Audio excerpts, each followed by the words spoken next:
Welcome to the UK's Houses of Parliament.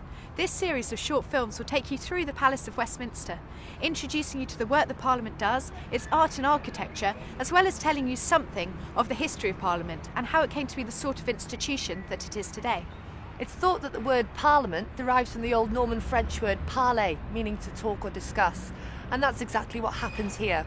Debates, discussions, questions and arguments all help Parliament fulfil its roles of legislation, creating new laws or amending existing ones, and scrutiny, which is checking on and questioning the work of the government.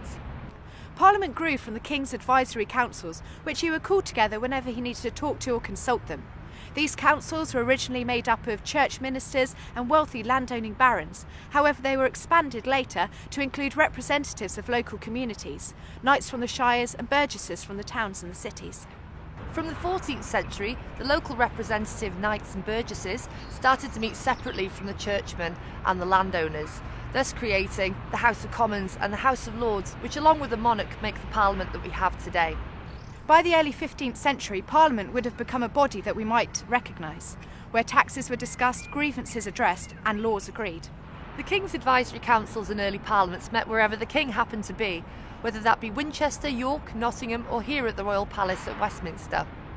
It ceased to be a royal residence from the early 16th century, and the Lords and later the House of Commons then made this their first permanent home.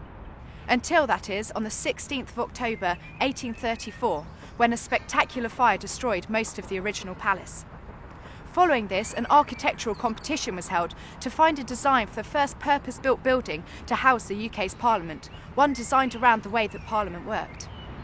Much of the building we see today was designed in the mid-19th century by the architect Charles Barry, assisted by Augustus Welby Pugin during the reign of Queen Victoria. She was the first monarch to come here to perform her constitutional duty during the state opening of Parliament. State opening of Parliament is a state occasion where the House of Commons, the House of Lords and the monarch all come together.